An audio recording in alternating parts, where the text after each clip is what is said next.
જિંદગીનો પહેલો વિદેશ પ્રવાસ 2004માં મને બરાબર યાદ છે. અમેરિકન ગવર્મેન્ટે બોલાવેલો, સ્ટેટ ડિપાર્ટમેન્ટે. નહીં તો વિઝા જ ન મળે ને. જેના લગ્ન નથી થયા, જેને નોકરી નથી કરતો, એને વિઝા કેવી રીતે આપે અમેરિકન સરકાર? પણ સ્ટેટ ડિપાર્ટમેન્ટના ઇન્વિટેશનથી ગયો. ફ્રેન્કફર્ટ એરપોર્ટ ઉપર હું બેઠો હતો ત્યારે. અત્યારે તો હવે મેં જોયું કે જિંદગીની અંદર જ્યાં જાઉં ને ત્યાંનું ફૂડ ખાઉં. દાળ ભાત ખીચડી શાક તો આપણે રોજ ખાતા હોઈએ છીએ. જ્યાં જાઓ ત્યાં પણ કંઈક વેરાયટી હશે. એને તો ચેક કરો, ફલાફલ કેવું મળે છે, હુમુસ કેવું હોય છે, એ તો ચેક કરો. એમને કોરે કોરા પાછા આવતા રહેશો, જવાનો મતલબ શું છે? જાઓ ત્યાંની જે મજાઓ છે એ ચેક કરો. એટલે હવે તો બધું સુધરી ગયું ઘણું, પણ હવે તો પહેલો પ્રવાસ હતો જિંદગીનો. મારા મામીએ થેપલા બનાવી દીધેલા. એટલે આપણે તો એમ જ હતું કે બહાર મળે નહીં, બહાર કંઈ ખાવાનું ભાવે નહીં, આપણને કંઈ ફાવે નહીં, એમ માનીને તો ઓલા એરપોર્ટ ઉપર ફ્લાઇટની રાહ જોતો થેપલા ખાતો હતો. બાજુમાં એક રોમાનિયાની એર હોસ્ટેસ આવીને બેઠી. પહેલા તો મને બહુ આનંદ થયો કે મારી સામે જ જોયા કરે છે, ટીકીને જોયા કરે છે. એટલે મેં કીધું આ સારું હો, આપણી પર્સનાલિટી તો બાકી જિંદગીમાં પહેલી વાર બહાર નીકળ્યા તો એર હોસ્ટેસો જોયા કરે આપણી સામે. પછી ખબર પડી કે થેપલા સામે જોયા કરે છે. આપણે ગુજરાતી થેપલું જેને જોયું હશે એને મારે કઈ થેપલું તો શીતળા સાતમ ને ટાઢી સાતમ ને વિશ્વ થેપલા દિવસ છે. અરે ગુજરાતીઓ માટે તો હું ઘણી વાર બહાર જાઉં ને ત્યારે હું કહેતો હોઉં છું કે આપણે ગાંઠિયા જેવા છીએ. તીખામાં તીખા મરચાં, ગળીમ ગળી જલેબી બે સાથે સેટ થઈ જાય. દુનિયામાં કોઈ એવો બ્રેકફાસ્ટ નથી કે બે સ્વાદ સાથે ફિટ થાય.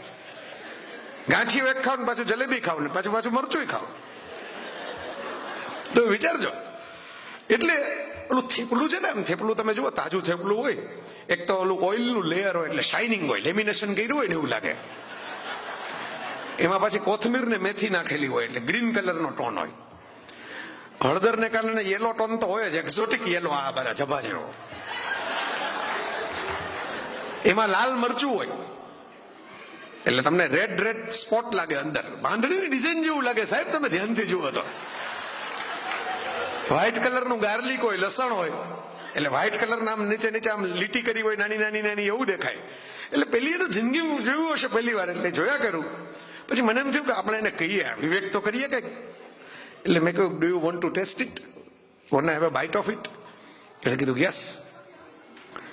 એટલે મેં થેપલું આપ્યું એને, પણ ભૂલી ગયો કે આ ગોંડલનું મરચું નાખેલું થેપલું છે.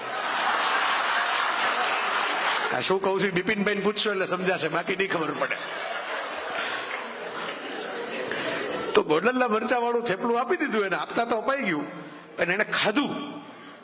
અને એનો જે ચહેરો થઈ ગયો સાહેબ, એને આમ નાકમાંથી ધીરે ધીરે પાણી ટપકવા માંડ્યા, કાનમાં સિસોટી વાગી ગઈ એવું મને દેખાણું એમ. કારણ કે એને પોતે એની બેગમાંથી પાણીની બોટલ કાઢી અને 1.5 લીટર પાણી પી લીધું, 1 લીટરની બોટલમાંથી, એક બટકા ઉપર.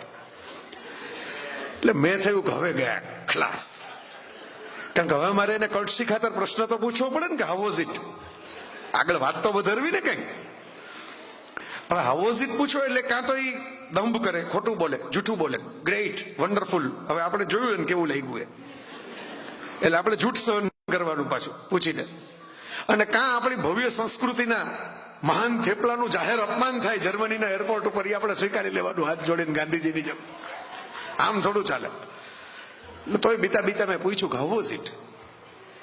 એને જે જવાબ આપ્યો ને મિત્રો, એમાંથી મને જિંદગી જીવવાની એક ચાવી મળી છે ને. આજે કેટલા તાળા ખોલી દે છે. 2016માં, 2004ની વાત કરું છું, 12 વર્ષ થઈ ગયા, ઘણા તાળા ખુલી ગયા એક ચાવીથી. એને ન કહ્યું કે ગ્રેટ છે, ન કહ્યું કે બેડ છે, ન બેડ કહીને મારું અપમાન કર્યું, ન ગ્રેટ કહીને ખોટું બોલી. એને જવાબ એવો આપ્યો, ઇટ્સ ડિફરન્ટ. જિંદગીમાં પહેલી વાર એક વસ્તુ તમે મને આપીને મેં ખાધી અરખાઈને. હવે કદાચ મને ન ભાવી, પણ તમે તો મારી નજર સામે ખાવ છો એટલે તમને તો ભાવે છે. એટલે આ વસ્તુ ખરાબ નહીં હોય. મારો ટેસ્ટ આને માટે બરાબર હજી ડેવલપ નથી થયો એટલે મને નથી ફાવતી. તો આ અલગ છે, સારી છે ને ખરાબ છે ને ત્રાજવાને લેબલ લઈને ક્યાં તમને સુપ્રીમ કોર્ટના કોઈ ચીફ જસ્ટિસ બનાવે છે સાહેબ. સાસુ વહુથી શરૂ કરો, મા બાપથી શરૂ કરો, ભાઈઓથી શરૂ કરો, છોકરાઓથી શરૂ કરો, બધાને ચુકાદા જ આપવા સાહેબ બીજા ઉપર સીધે. આ સારું ના ખરાબ, આ સારું ના ખરાબ. કોક વાર એટલું તો સ્વીકારો કે ઇટ્સ ડિફરન્ટ. તમે છો એના કરતા અલગ છે, બસ. તમને નયા દોર ગમતી હતી ને એને લગન જોયું, હવે એમાં કઈ વાંધો નહીં, ડિફરન્ટ. અને લગન ન જોવે તો શું વાંધો? બરાબર, એ કદાચ હવે હેરી પોટર જોશે તો એ હેરી પોટર જોવા દો. ડિફરન્ટ છે. ડિફરન્ટ હોવું એ ખરાબ નથી. Different is not devil. તો સાહેબ દુનિયા છે એ જીવી શકશે એકબીજાની સાથે. આ અમનની જે કાજલબેને વાત કરી ને, ઓમાન એટલે અમન, તો આ અમન જો સ્થાપિત કરવું હોય ને સાહેબ, તો આ ઇટ્સ ડિફરન્ટ વાળી આપણે જો મેન્ટાલિટી ડેવલપ કરશું ને, તો જિંદગીની કેટલી સમસ્યાઓ ઓછી થઈ જશે. બહુ ઘરમાં આવી તમારે તો બીજાના ઘરની દીકરી છે, એનો 25 વર્ષ લગી ઉછેર છે એ બીજા વાતાવરણમાં થયો છે, બીજી રીધમથી થયો છે, એ દાળમાં મીઠું જુદી રીતે નાખે છે. તો હવે તમે એને શેપ અપ કરો, તમે એની સાથે વહાલ કરો, વાત કરો, એ વાત જુદી થઈ ગઈ. પણ તમે એટલું તો સ્વીકારો કે ડિફરન્ટ છે, એ તમારી કાર્બન કોપી નથી, એ ફોટોકોપી નથી. દુનિયામાં કોઈ બે જોડિયા ભાઈઓ બહેનો એકબીજાની ફોટોકોપી નથી. બેના નેચર અલગ હોય છે, સિલેક્શન અલગ હોય છે સાહેબ. તો આટલું સ્વીકારો ને તો આપણે ઘણા આઝાદ થઈ જશું. આ